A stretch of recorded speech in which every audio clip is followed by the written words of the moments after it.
August 12, 2018. A Sunday afternoon in Frederick, Colorado.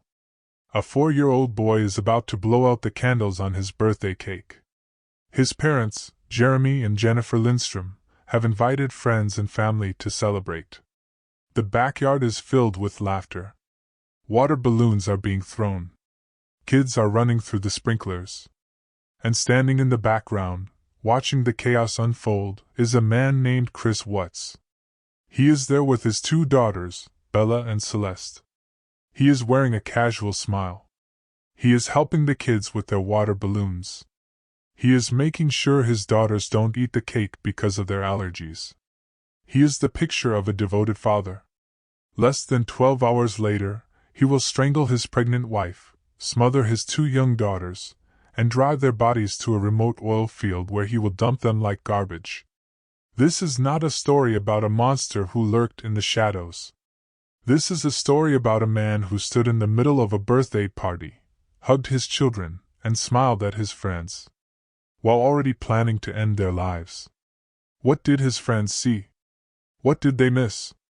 And why, years later, does the photograph of that birthday party reveal a darkness that no one noticed at the time? Today, we are going to take you inside the final hours before the Watts family murders. We are going to listen to the friends who were the last people to see Chris Watts and his daughters alive. We are going to analyze the body cam footage from the morning after. And we are going to answer the question that haunts everyone who follows this case. How does a man spend hours at a child's birthday party, surrounded by joy, and then go home and commit the unthinkable? Let's start with the photograph.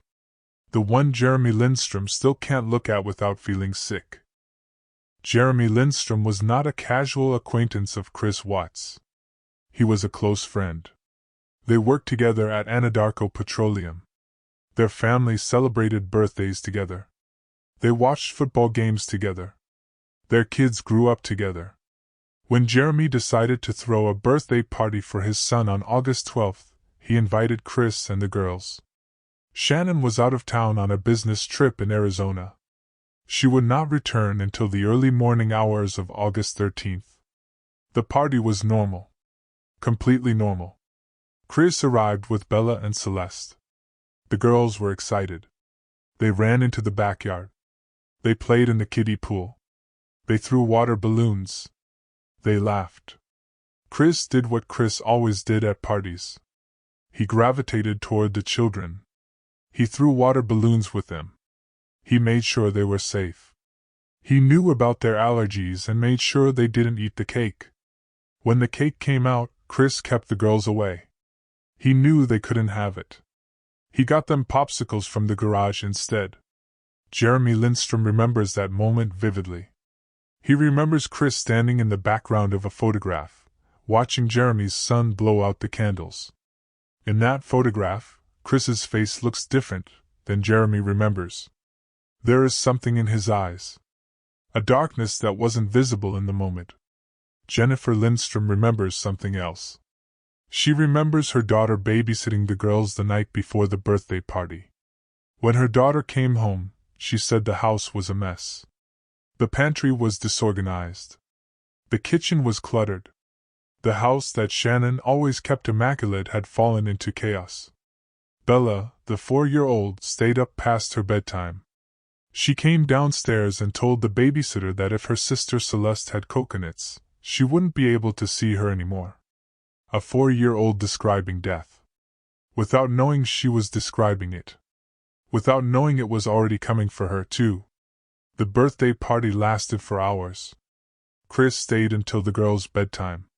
He hugged them. He put them in the car. He drove home. Jeremy Lindstrom has replayed that party in his mind 1,000 times since then. He has looked for the moment he missed. The sign he should have seen. There was nothing. Chris seemed like the same guy he had always been. A good father. A devoted husband. A normal man. But what Jeremy didn't know was that Chris had already started a new life. A life with another woman. A life that would require eliminating the family he had built. The party ended. Chris drove home. Shannan was still in Arizona. She would return in the early hours of the morning. And when she walked through that door, she would walk into a trap. Shannan Watts arrived home at approximately 1:48 a.m. on August 13th. Her friend Nicole Atkinson had driven her from the airport. They had been at a work conference in Arizona. Shannan was exhausted. She was 15 weeks pregnant. She had been dealing with marital stress. She knew something was wrong with Chris, but she didn't know the full extent. Nicole dropped her off. She watched Shannan go inside. The door closed. Nicole drove away. That was the last time anyone outside that house saw Shannan Watts alive. Inside, Chris was waiting. What happened next has been pieced together from Chris's own confessions, from forensic evidence, and from the timeline that investigators constructed. According to Chris, he and Shannan had an emotional conversation. She asked him if he was seeing someone else. He admitted to the affair. Shannan was devastated. She was pregnant. She had been trying to save her marriage. And now she learned that her husband had been sleeping with another woman for months. The conversation escalated. Chris claims that he saw Shannan strangle Bella. He says he snapped. He says he killed Shannan in a rage. But the forensic evidence tells a different story. Shannan's body showed no signs of a struggle. There were no defensive wounds on Chris's body. The bruises on Shannan's neck were minimal. She did not fight back because she did not have time to fight back. Medical experts determined that Shannan was likely killed while she was asleep or while she was lying down. She was caught off guard. Her husband placed his hands around her throat and squeezed until she stopped breathing. Chris has given multiple versions of what happened. Each version is slightly different. Each version places blame on Shannan. Each version is designed to make him look like less of a monster. But the physical evidence does not lie. Shannan was murdered. And she was murdered by the man who had promised to love and protect her. After Shannan was dead, Chris did not panic. He did not call 911. He did not try to save her. He looked at the clock. He calculated his next moves. And then he began planning how to dispose of the bodies of his wife and his 2 young daughters. In the early morning hours of August 13th, between approximately 4 a.m. and 5 a.m., Chris Watts loaded the bodies of Shannan, Bella, and Celeste into his work truck. Neighbor surveillance footage captured his truck backing into the driveway. It captured him going back and forth from the house to the truck 3 separate times. 1 trip for each body. He was methodical, calm, deliberate. He drove approximately 40 minutes to a remote Anadarko petroleum works site called Serva 319. This was a location he knew intimately. He worked there. He knew the terrain. He knew where he would not be seen. At the work site, he buried Shannan in a shallow grave. He dumped Bella and Celeste into crude oil tanks. The oil tanks were accessed through a hatch on top.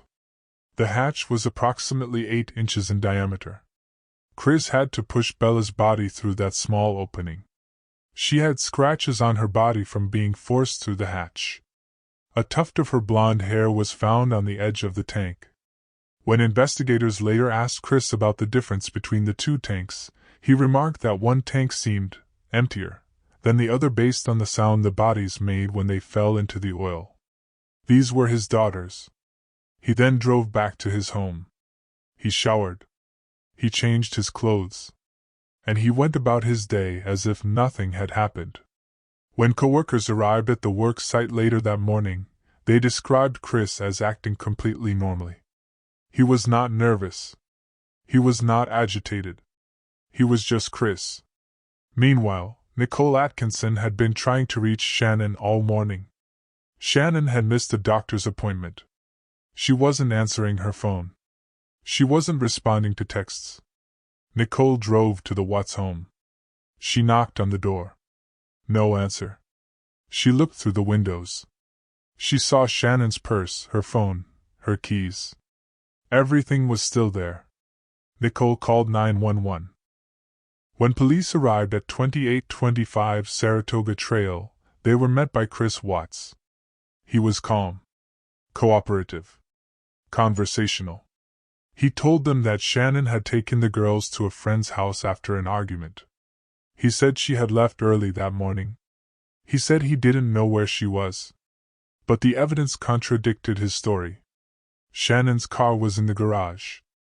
Her purse was on the counter. Her phone was on the charger. A woman who packs up 2 young children in the middle of the night does not leave those things behind. Chris offered more details than were necessary. Investigators call this over-explanation. It is a common behavior among guilty people who are trying to fill the silence with lies. Throughout the body cam footage, Chris is composed. He answers questions. He makes eye contact. He even makes small talk with the officers. But there are moments when the mask slips. A fractional hesitation before a particular room. A glance toward the backyard that seems involuntary. A smile that flickers across his face and then disappears. Body language experts have analyzed this footage extensively. They note that Chris's emotional responses are misaligned with the situation. His words say he is worried. His body says he is managing a performance. At one point during the police presence at his home, Chris's phone rang. It was Nicole Kessinger, his mistress. Chris answered. He spoke to her in a low voice. He told her he couldn't talk. He said he would call her back. All while police officers stood in his kitchen, searching for his missing family. The call did not last long. But it revealed something important. Chris was still thinking about his new life. His old life was already being disposed of, both literally and figuratively. Jeremy and Jennifer Lindstrom learned about the disappearance on Monday night. Jeremy saw a post on Facebook saying that Shannan and the girls were missing. He immediately texted Chris. Chris replied that he was sick to his stomach. He said he didn't know where they were. He said he hoped they would come home. Jeremy drove to Chris's house. He walked into the kitchen. Chris was on the phone with someone. Jeremy asked questions. Chris gave vague answers. He said the police told him to stay home. He said they would search in the morning. Jeremy stayed for about 30 minutes. He didn't want to push too hard. He didn't want to be a burden. He went home. The next day, the Colorado Bureau of Investigation came to the Lindstrom home. They wanted to talk to Jennifer's daughter, who had babysat the girls the night before the birthday party. They asked about the condition of the house. They asked about what the girls were wearing. They asked about anything unusual. Jennifer's daughter told them about the messy pantry. About the conversation with Bella. About the feeling that something was wrong. Later that week, Jeremy and Jennifer watched the news. The anchor announced that Chris Watts had confessed to killing his family. Jeremy sat on his couch, stunned. Jennifer started crying. The man who had been at their house just 2 days ago. The man who had thrown water balloons with their son. The man who had seemed so normal. He had murdered his entire family. Jeremy drove to Chris's house that night. He stood on the porch with a bottle of whiskey. He and his neighbor, another friend of Chris's, stood in silence. They couldn't believe it. They didn't want to believe it. But it was true. The Chris Watts case is often described as solved. The killer is in prison. The families have had their day in court. The public has moved on to other cases. But there are questions that remain unanswered.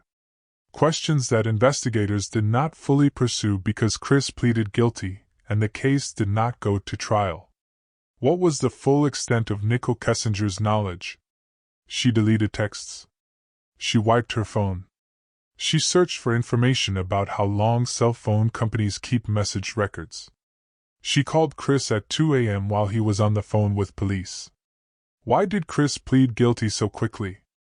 1 week after a forensic report was submitted that raised questions about Kessinger's involvement, Chris accepted a plea deal.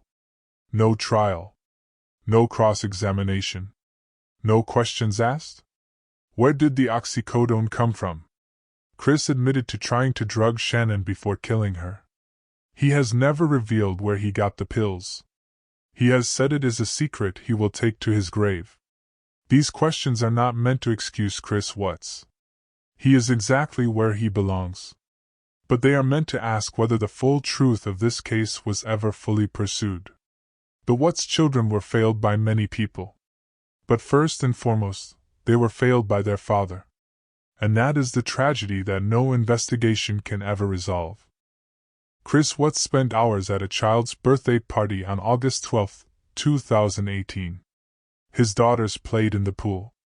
They threw water balloons. They laughed. Jeremy Lindstrom has a photograph of that moment. Chris is standing in the background.